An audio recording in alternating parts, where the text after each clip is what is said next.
Bayangkan melengkapi sebuah kapal dengan semua senjata yang tersedia dan mengirimkannya untuk membombardir musuh hingga menyerah. Itulah pada dasarnya yang dilakukan kapal perang, atau setidaknya yang dulu mereka lakukan sekitar 100 tahun yang lalu, ketika mereka masih relevan secara strategis. Namun, kategori kapal perang ini sudah tidak digunakan selama setengah abad. Sampai sekarang. Kapal tempur tampaknya kembali dengan gebrakan besar, menurut Presiden Donald Trump sendiri, yang mengumumkan kelas kapal perang modern yang benar-benar baru, yang ia namai dengan namanya sendiri. Serius, jika dibangun, kelas Trump akan menandai kembalinya jenis kapal perang yang tidak lagi digunakan sejak Perang Vietnam. Dan pemerintahan begitu bertekad untuk mewujudkannya, sehingga mereka berusaha membatalkan proyek yang jauh lebih realistis dan sudah berkembang demi memberi ruang bagi kelas Trump. Hal ini membuat semua orang, termasuk kami sendiri, bertanya-tanya, apa yang istimewa dari desain baru ini? Sebuah gudang senjata terapung. Sekarang, kelas Trump seharusnya, secara teori, merupakan kapal tempur sejati. Ini agak aneh, karena kapal tempur sejati hampir sepenuhnya usang dalam peperangan laut. Namun pemerintahan saat ini bersikeras bahwa kelas kapal ini benar-benar diperlukan untuk Angkatan Laut Amerika Serikat. Kita akan membahas keakuratan pernyataan itu dan seluk-beluk klasifikasi kapal ini nanti. Tapi untuk sekarang, penting untuk diingat bahwa ini seharusnya merupakan kapal tempur sejati. Kapal utama dari kelas ini, USS Defiant, akan memiliki panjang antara 840 hingga 880 kaki, atau 260 hingga 270 meter, dengan lebar 105 hingga 115 kaki, atau 32 hingga 35 meter. Pada titik terlebarnya, beratnya sekitar 35.000 metrik ton. Kapal ini juga akan terlihat sangat menarik.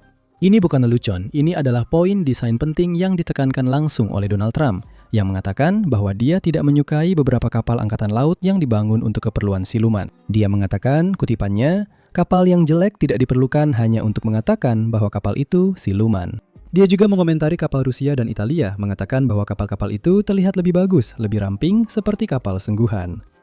Dari segi ukuran, ini akan menempatkannya dalam kelas kapal serbu amfibi yang saat ini digunakan oleh Angkatan Laut Amerika Serikat, seperti kapal kelas Amerika atau kelas Tuawa. Untuk memperjelas, kelas kapal ini dirancang dengan dek yang besar karena mereka perlu meluncurkan helikopter dan jet seperti F-35B dan MV-22B Osprey. Kapal tempur kelas Trump, jika memang benar-benar didanai dan dibangun, juga akan mengisi bahan bakar Osprey dan FVL atau helikopter Future Vertical Lift yang saat ini sedang dikembangkan. Namun, ini jauh dari peran utama kapal tersebut. Sebaliknya, peran utamanya adalah dipenuhi sebanyak mungkin persenjataan. Dan baterai utama kelas Trump akan terdiri dari sistem rudal jelajah nuklir peluncuran permukaan, sistem rudal hipersonik, dan sistem peluncuran vertikal. Persenjataan utama. Sistem rudal jelajah nuklir peluncuran permukaan, yang juga dikenal sebagai SLCMN, adalah sistem senjata yang diusulkan oleh pemerintahan Trump pada tahun 2018 sebagai respons terhadap pembatasan nuklir yang sudah ada sebelumnya. Angkatan Laut pertama kali mengembangkan rudal jelajah nuklir yang diluncurkan dari laut pada tahun 1980-an. Dan ini pada dasarnya adalah rudal Tomahawk yang dipersenjatai nuklir, yang memiliki jangkauan sekitar 1.550 mil atau 2.500 km. Kemudian, pada tahun 1991, Presiden George H.W. Bush mengumumkan bahwa Amerika Serikat menarik semua senjata nuklir taktis berbasis laut. Dan itulah terakhir kalinya Amerika Serikat memiliki rudal jelajah nuklir di atas kapal-kapalnya. Rudal nuklir Tomahawk dipensiunkan pada tahun 2013.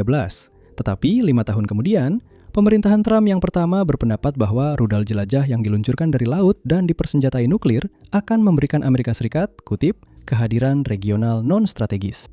Dan begitulah cara kita mendapatkan SLCMN yang seharusnya digunakan di atas kapal tempur kelas Trump yang baru.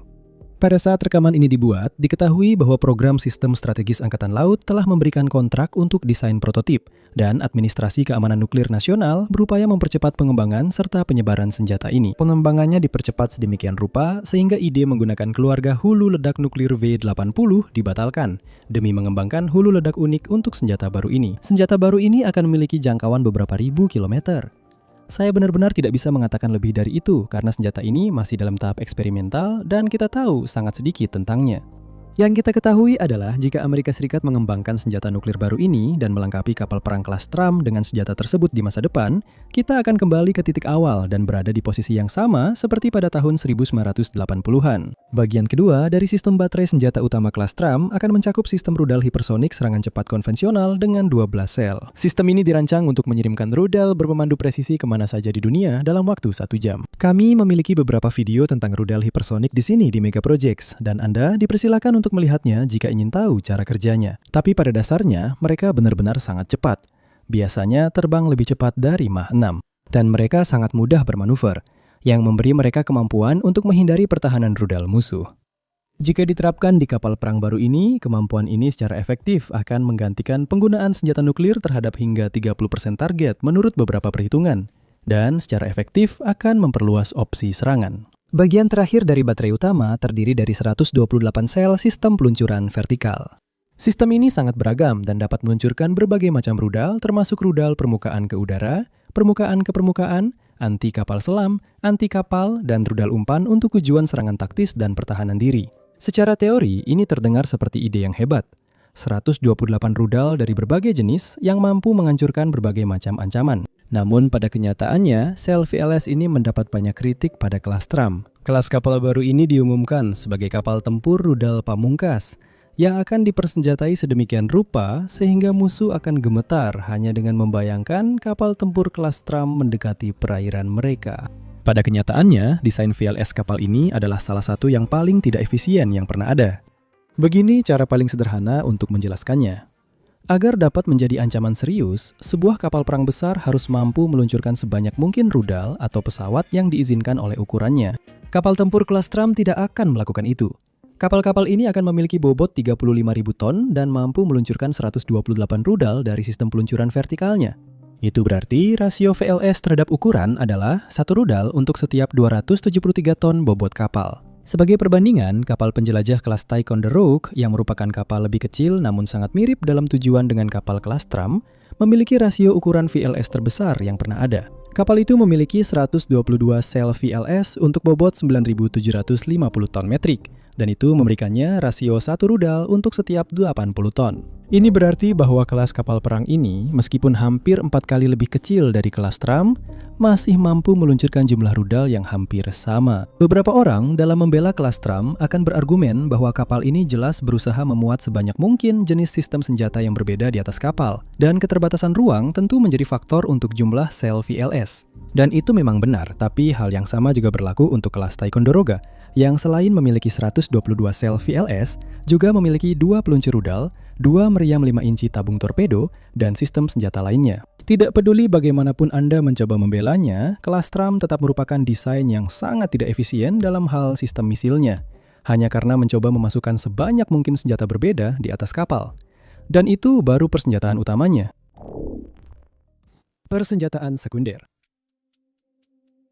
Sekarang kita benar-benar masuk ke ranah yang absurd, karena senjata utama dari persenjataan sekunder kelas Trump adalah railgun 32 megajoule. Militer ASRX telah mencoba mengembangkan railgun yang fungsional dan praktis selama lebih dari 2 dekade, dan tentu saja kami pernah membahas secara mendalam tentang railgun di channel ini. Tapi untuk merangkumnya lagi, railgun menembakkan proyektil kinetik tanpa sifat peledak apapun. Sebaliknya, proyektil tersebut ditembakkan dengan kecepatan yang sangat luar biasa, dalam beberapa kasus mendekati 9 kali kecepatan suara. Sehingga kekuatan tumbukan yang dihasilkan oleh kecepatannya cukup untuk menghancurkan ancaman. Secara teori, ini adalah senjata yang sangat bagus untuk dimiliki di atas kapal karena beberapa alasan. Karena amunisi untuk railgun tidak mengandung bahan peledak, amunisinya jauh lebih ringan dibandingkan amunisi konvensional berdaya ledak tinggi atau HE. Ini juga lebih aman untuk kapal karena mengurangi kemungkinan gudang senjata meledak dan membunuh semua orang di kapal jika terkena serangan langsung. Hal ini memengaruhi desain kapal itu sendiri, karena tidak memerlukan lapisan baja sebanyak kapal seukuran yang membawa lebih banyak amunisi HE di dalamnya. Dan itu berarti kapal menjadi lebih ringan, lebih ekonomis, dan dapat bergerak lebih cepat. Railgun di kapal seharusnya berfungsi sebagai senjata pertahanan utama, bukan senjata ofensif. Dan senjata ini bisa sangat berguna untuk menghadapi rudal yang datang pada fase akhir penerbangan, melawan pesawat, serta menghadapi kapal musuh yang berada dalam jangkauan. Karena proyektil railgun pada dasarnya adalah jenis amunisi tercepat yang ada, tidak ada rudal atau pesawat di dunia yang bisa menghindarinya. Namun teknologi yang memungkinkan railgun membidik dan menghantam rudal yang bergerak masih dalam tahap pengembangan dan masih jauh dari selesai. Meskipun ada sisi positifnya, ada juga cukup banyak sisi negatifnya. Pertama-tama, railgun akan membutuhkan perawatan lebih banyak dibandingkan sistem senjata lain di kelas Trump. Tim perawatan di kapal akan menghabiskan lebih banyak waktu untuk memenuhi kebutuhan satu senjata ini dibandingkan dengan yang lainnya. Kedua, saat menembak, railgun akan memanas hingga tingkat panas yang bisa digambarkan seperti neraka Dante. Hal ini terjadi karena besarnya jumlah listrik yang mengalir melalui rel, yang diperlukan untuk meluncurkan proyektil, serta gesekan yang dihasilkan oleh proyektil itu sendiri. Ketika proyektil itu keluar dari railgun dengan kecepatan 3 kali lebih cepat dari kecepatan tertinggi jet tempur tercepat yang masih aktif, yaitu MiG-31 Foxhound. Kalau kamu belum tahu, hal yang sama juga terjadi pada meriam artileri omong-omong.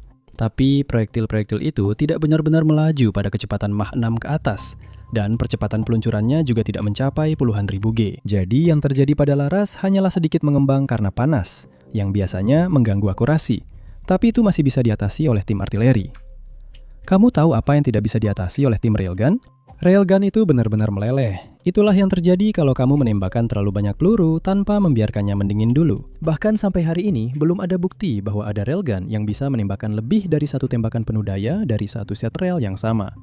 Meskipun beberapa pejabat Amerika mengklaim bahwa desain mereka seiring waktu telah meningkatkan daya tahan dari puluhan tembakan menjadi lebih dari 400, mereka tidak menjelaskan apakah itu tembakan penuh daya, dan kemungkinan besar bukan. Karena hal ini, railgun memiliki laju tembakan yang sangat rendah, dan laju yang sudah rendah itu pun harus dibagi ke dalam interval untuk memungkinkan pendinginan. Dan hal terburuk tentang masa pakai railgun adalah, bahkan jika Anda mengoperasikannya dengan sempurna untuk umur optimal, larasnya tetap aus dengan sangat cepat, bagaimanapun juga. Mengganti laras di laut itu tidaklah mudah, terutama jika Anda berada jauh dari pelabuhan. Satu lagi kekurangan railgun yang memang membuat orang bertanya-tanya adalah kenyataan bahwa tidak ada keuntungan strategis dari senjata ini selain amunisi kinetik non-eksplosif yang sudah disebutkan tadi. Railgun hanya memiliki jangkauan sekitar 110 mil laut dan itu justru membuat tujuan utama penerapan teknologi ini jadi percuma. Di atas kapal manapun, 110 mil laut masih berada dalam jangkauan misil yang digunakan oleh Tiongkok dan Rusia, dua negara yang kita gunakan sebagai musuh realistis namun hipotetis dalam contoh ini. Apa gunanya senjata yang hanya bisa kamu gunakan melawan musuh dengan menempatkan dirimu dalam jangkauan senjata musuh? Selain itu, apa gunanya senjata seperti itu jika kamu sudah memiliki misil dengan jangkauan yang lebih jauh? Alasan terakhir mengapa penerapan railgun di atas kapal kelas Trump terdengar seperti ide yang buruk adalah karena kapal ini tidak akan mengandalkan reaktor nuklir sebagai sumber tenaga. Memiliki railgun di atas kapal yang membutuhkan pulsa listrik besar untuk menembak, biasanya mencapai jutaan ampere, terdengar seperti alasan yang masuk akal untuk melengkapi kapal dengan teknologi hemat daya yang sama seperti yang telah digunakan di banyak kapal lain. Tidak, kata tim desain, dan mereka memutuskan untuk menggunakan mesin berbahan bakar fosil yang sudah terbukti andal, lalu mengandalkannya untuk memberi daya pada ribuan senjata, sistem sensor, dan sistem komando di kapal yang mungkin akan memecahkan rekor jumlah senjata terbanyak per inci persegi dalam sejarah. Dengan semua itu, desain terbaru kelas Trump tampaknya mengorbankan ruang berharga yang sebenarnya bisa dimanfaatkan dengan lebih baik. Sel-sel sistem peluncuran vertikal dan hanya memberikannya kepada railgun, sebuah teknologi yang masih jauh dari kata sempurna, dan itu tidak memenuhi satu pun dari 4 kriteria itu.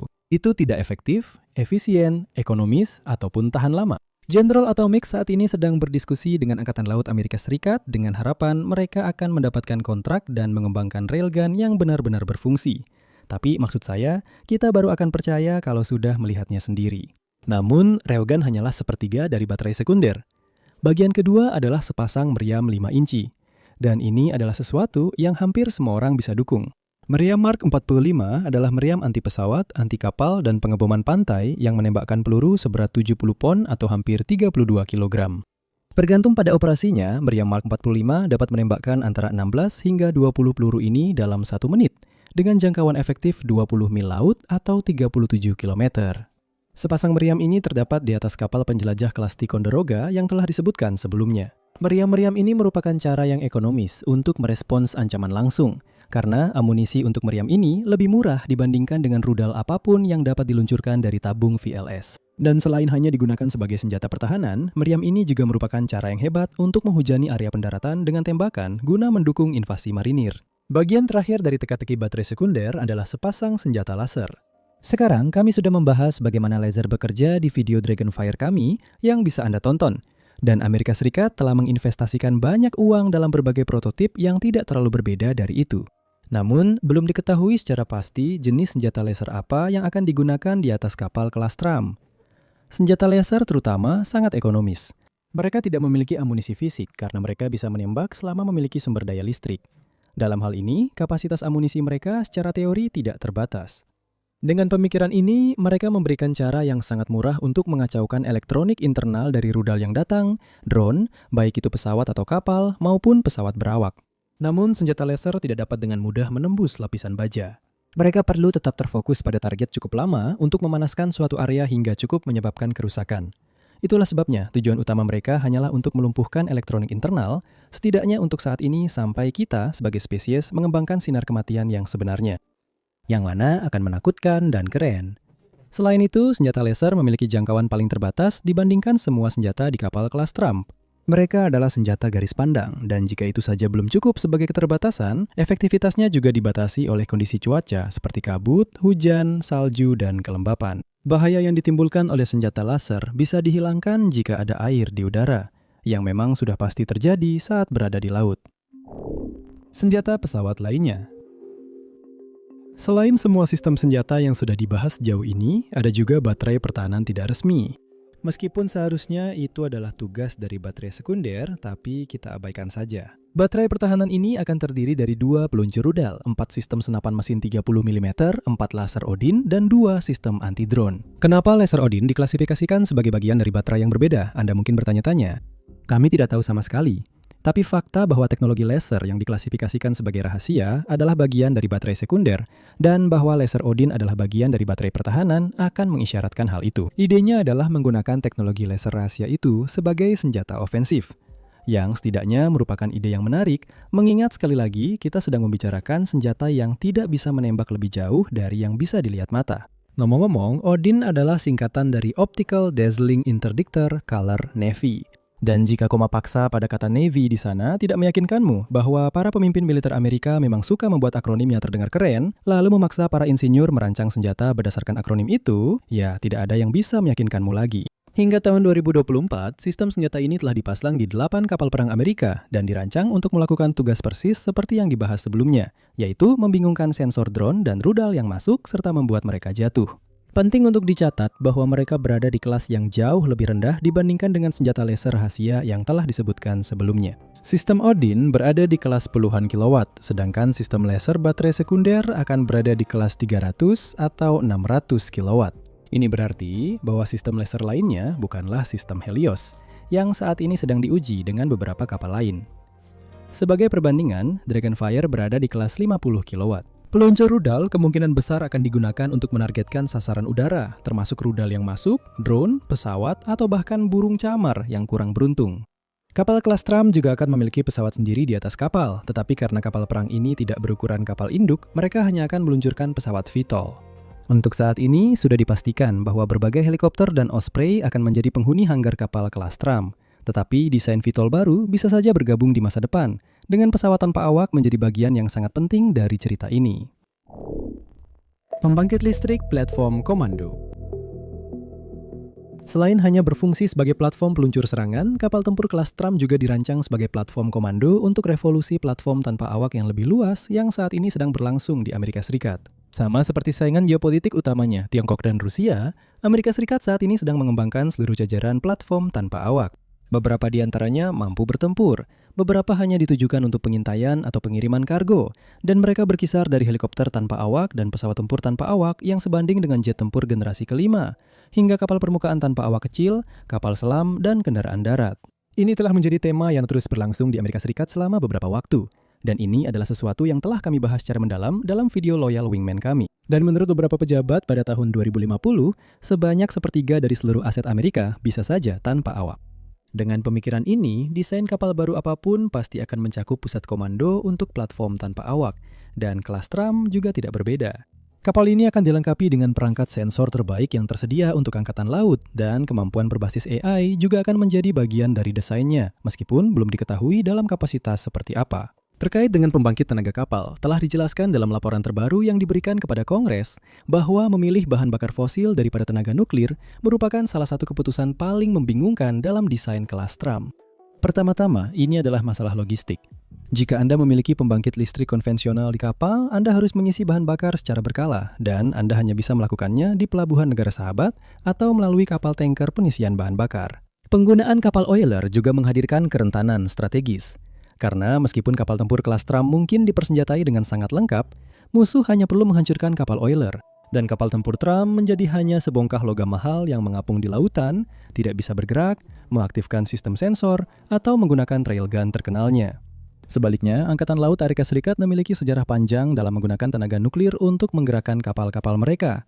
Dan tenaga nuklir menawarkan beberapa keunggulan signifikan. Salah satunya, pembangkit listrik tenaga nuklir Angkatan Laut memerlukan perawatan yang sangat sedikit. Karena mereka dirancang untuk dipasang di atas kapal yang akan berlayar ke pelosok dunia, di mana berlabuh di pelabuhan yang aman sama sekali bukan pilihan, maka pembangkit ini dirancang agar sangat andal dan mandiri. Kru insinyur di atas kapal biasanya sudah cukup untuk menjaga kapal tetap berlayar tanpa masalah apapun. USS Gerald R. Ford, kapal induk terbesar di dunia dan kapal perang terbesar yang pernah dibangun, ditenagai oleh reaktor nuklir. Dan tebak apa? Mesin cuci kapal itu ternyata membutuhkan lebih banyak perawatan daripada reaktor nuklirnya, karena sempat terbakar pada awal Maret 2026. Kedengarannya memang lucu kalau diucapkan seperti itu, tapi sebenarnya ceritanya sangat buruk. 2 anggota kru terluka dan lebih dari 600 anggota kru kehilangan tempat tidur serta barang-barang pribadi mereka dalam kebakaran itu. Kedua, pembangkit listrik tenaga nuklir Angkatan Laut memungkinkan kapal berlayar dengan kecepatan lebih tinggi untuk waktu yang lebih lama, dan kapal-kapal itu secara teori memiliki jangkauan tak terbatas. Kapal tentu saja harus berhenti untuk mengisi ulang persediaan pada titik tertentu. Tetapi jika hanya soal penggerak, kapal tidak perlu melambat untuk menghemat bahan bakar. Sekarang, Angkatan Laut Amerika Serikat telah mempensiunkan semua kapal penjelajah bertenaga nuklirnya pada tahun 1990-an. Meskipun kapal-kapal ini lebih kecil daripada kelas Trump yang diusulkan, mereka masih lebih sebanding daripada raksasa, yaitu USS Gerald R. Ford. Ada 2 alasan utama mengapa kapal penjelajah tersebut dipensiunkan, dan seseorang mungkin berpendapat bahwa alasan itu juga berlaku untuk kelas Trump. Alasan pertama adalah kenyataan bahwa kecepatan dan kemampuan untuk berlayar tanpa henti tidak terlalu penting pada era itu. Uni Soviet sangat suka mengerahkan kapal selam serang cepatnya, dan hal ini memaksa kelompok kapal induk untuk menggunakan sonar mereka. Untuk melakukan itu, mereka tidak bisa berlayar lebih cepat dari 20 hingga 25 knot. Dan setelah beberapa waktu, Angkatan Laut mulai terbiasa dengan kecepatan tersebut dan mulai bertanya-tanya apakah kecepatan tinggi dan pada akhirnya reaktor nuklir yang memungkinkan kecepatan tersebut benar-benar sepadan. Namun, argumen ini sebenarnya tidak terlalu relevan saat ini karena kapal selam serang cepat tidak lagi memainkan peran sebesar itu dan kapal-kapal juga mampu mendeteksi mereka pada kecepatan yang lebih tinggi. Kedua, doktrin Angkatan Laut telah berubah. Pada puncak ketegangan antara Amerika Serikat dan Uni Soviet, Angkatan Laut menjaga kelompok tempur tetap dekat dengan titik-titik panas potensial. Praktik modernnya adalah hanya menjaga kelompok kapal dekat dengan titik-titik panas jika benar-benar diperlukan, namun menekankan untuk menjaga sebanyak mungkin kapal tetap berada di dalam negeri atau di pangkalan sekutu, siap untuk dikerahkan secara massal jika dibutuhkan. Dengan pendekatan ini, kemampuan untuk berlayar dengan kecepatan tinggi dalam waktu lama tanpa perlu mengisi bahan bakar menjadi sesuatu yang sangat diharapkan. Ditambah lagi dengan fakta bahwa kapal tempur kelas Trump akan memiliki setidaknya 1 railgun yang haus daya di atas kapal, bersama dengan sistem AI dan perangkat sensor canggih, tidak sulit untuk melihat mengapa reaktor nuklir akan menjadi pilihan yang lebih cerdas dibandingkan pembangkit listrik konvensional. Dengan begitu, jelas bahwa desain Trump ini terasa biasa saja. Terlalu banyak hal yang tidak masuk akal. Sepertinya para insinyur sendiri tidak benar-benar memahami apa tujuan dari desain tersebut di dunia nyata. Dan itu membawa kita ke pertanyaan besar, apa sebenarnya tujuannya? Apa itu kapal tempur? Apakah mereka benar-benar sudah usang? Dan kenapa Trump bersikeras pada Trump? Coba tebak berapa usia kapal tempur Angkatan Laut Amerika Serikat yang paling baru? 30 tahun? 50? Sebenarnya hampir setua itu, 82 tahun. Pada tanggal 29 Januari 1944, USS Missouri diluncurkan, dan hingga saat ini, kapal perang ini tetap menjadi kapal tempur terbaru di Angkatan Laut AS. Kapal ini merupakan bagian dari kelas Iowa yang semuanya dibangun dan diluncurkan kira-kira pada waktu yang sama. Dan ada alasan mengapa kapal tempur tidak lagi populer sekarang. Untuk memperjelas, banyak orang menggunakan kata kapal tempur sebagai istilah umum untuk semua jenis kapal laut yang digunakan dalam pertempuran. Namun, kapal tempur adalah kategori kapal perang yang sangat spesifik, dan untuk menghindari kebingungan, ketahuilah bahwa kapal tempur yang dibicarakan mulai sekarang adalah kapal tempur sejati, bukan sekedar kapal perang biasa. Sejak diperkenalkan pada akhir abad ke-19, kapal tempur berperan sebagai kapal utama dalam armada masing-masing. Kapal utama biasanya adalah kapal terbesar, paling penting secara strategis dalam sebuah armada, dan biasanya kapal dengan daya hancur terbesar. Kapal tempur dikenal khusus karena dipersenjatai dengan meriam besar dan mirip dengan bagaimana kelompok kapal induk ada saat ini. 100 tahun yang lalu kita memiliki kelompok tempur. Kapal-kapal ini bagi armada mereka seperti Superman bagi Justice League, senjata utamanya. USS Washington misalnya adalah kapal tempur yang bertugas di operasi Atlantik dan Pasifik selama Perang Dunia Kedua. Dan kapal ini dipersenjatai dengan 9 meriam 16 inci atau 406 mm, serta 20 meriam 5 inci yang merupakan pendahulu dari meriam 5 inci modern yang terlihat di kapal kelas Trump. Dan untuk melindungi dirinya dari ancaman laut dan udara, kapal ini menggunakan 16 meriam anti pesawat dan 18 senapan mesin kaliber 50. Selain itu, lapis bajanya sangat tebal. Kapal-kapal ini membawa bertonton amunisi peledak di atas kapal dan sangat-sangat penting untuk menjaga amunisi ini tetap aman jika terjadi serangan torpedo atau artileri yang berhasil.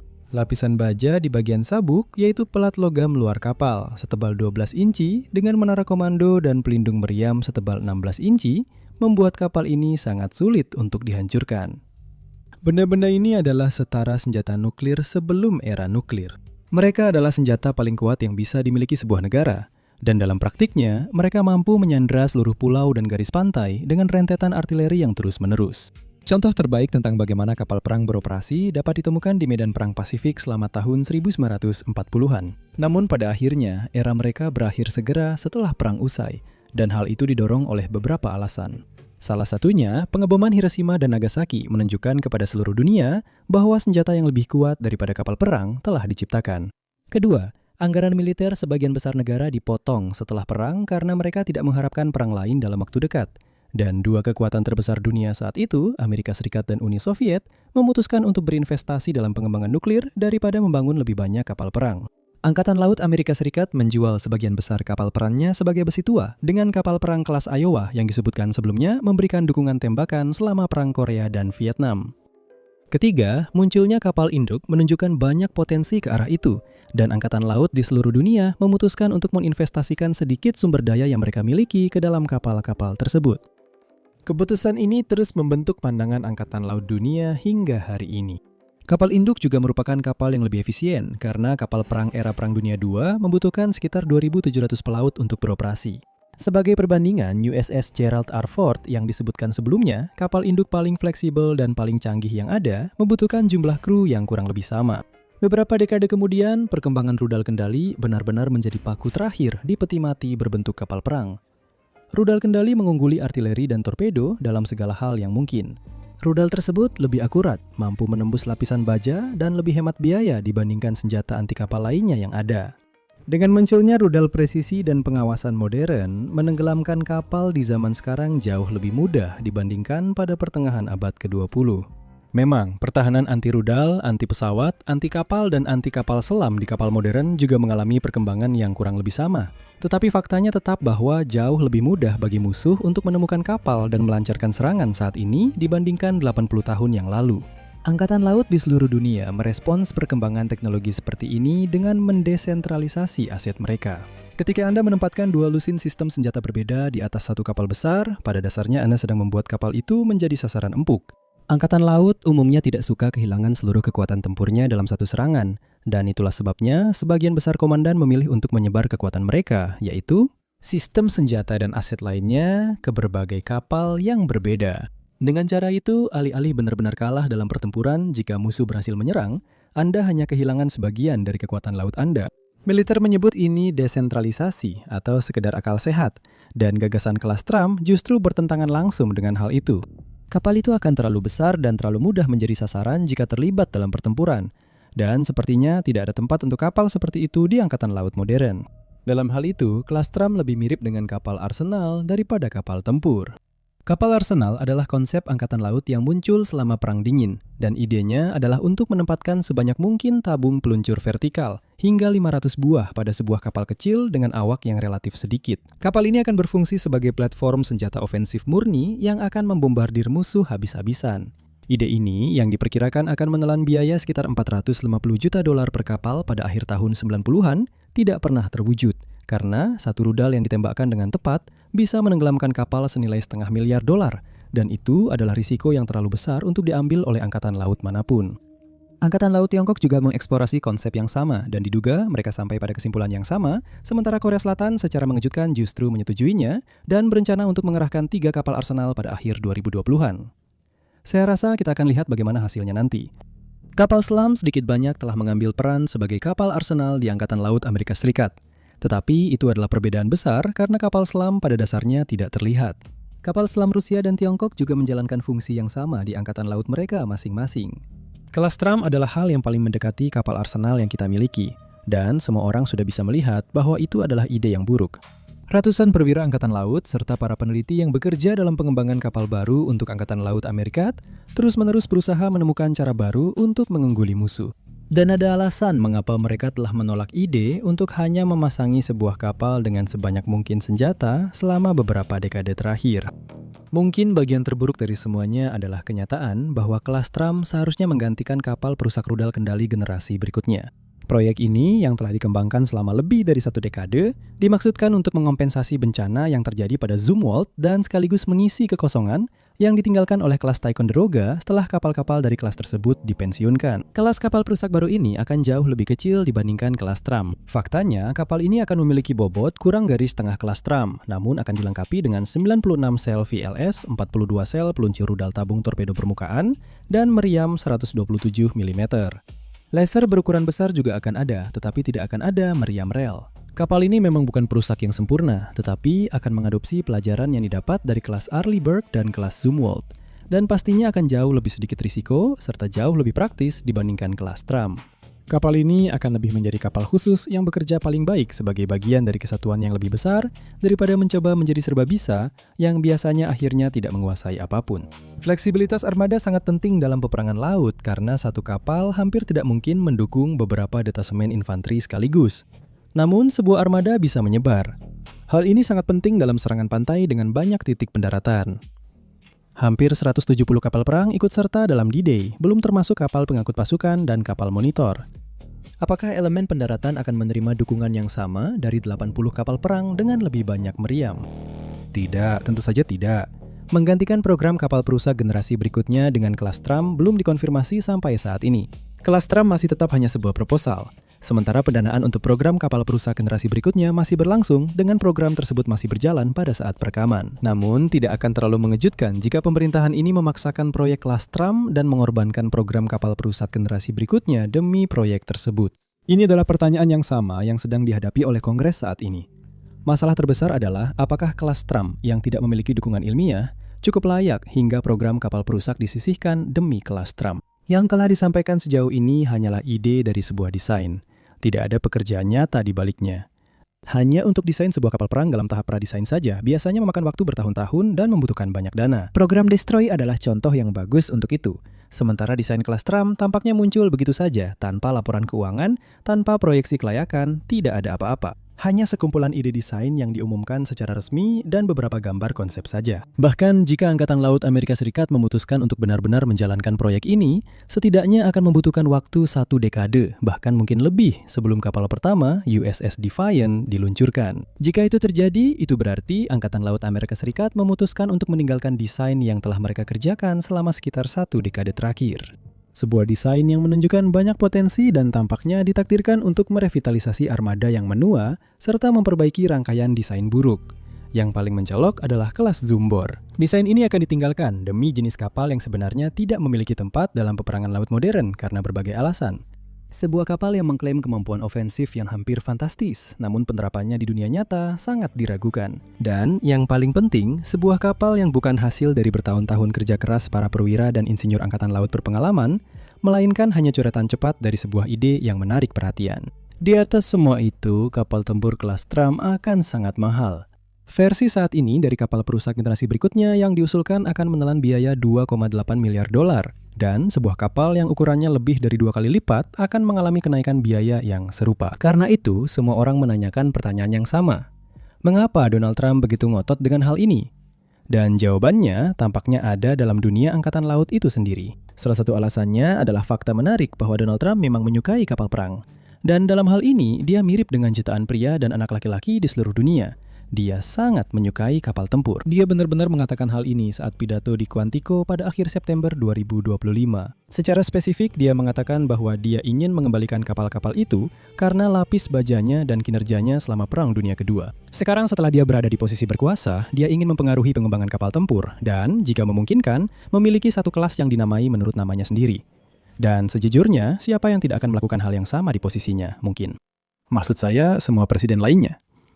Alasan kedua dari desakan tersebut, menurut beberapa orang, adalah sekedar unjuk kekuatan. Bukan unjuk kekuatan Amerika Serikat, tapi unjuk kekuatan Donald Trump secara pribadi. Menamai kelas tersebut sebagai kelas Trump adalah pelanggaran tradisi itu sendiri, dan hal ini membuat ratusan kritikus, terutama para penggemar sejarah militer, merasa kesal. Pusat Studi Strategis dan Internasional mengatakan bahwa pemerintahan terbaru dari kedua partai telah melanggar konvensi penamaan saat berkuasa, dan ini hanyalah kelanjutan dari hal tersebut. Namun yang lebih penting daripada sekadar melanggar tradisi adalah pelanggaran terhadap Konvensi Penamaan Angkatan Laut Amerika Serikat yang didirikan pada tahun 1862 menurut judul 13 bagian 1531 dari Kode Amerika Serikat yang diberlakukan tahun itu, yang mengutip, kapal-kapal Angkatan Laut harus dinamai oleh Sekretaris Angkatan Laut di bawah arahan Presiden sesuai dengan aturan berikut. Kapal layar kelas pertama harus dinamai sesuai dengan nama negara bagian di Amerika Serikat, kapal kelas kedua sesuai dengan nama sungai, kapal kelas ketiga sesuai dengan nama kota-kota utama dan kota-kota kecil, dan kapal kelas keempat sesuai dengan arahan Presiden.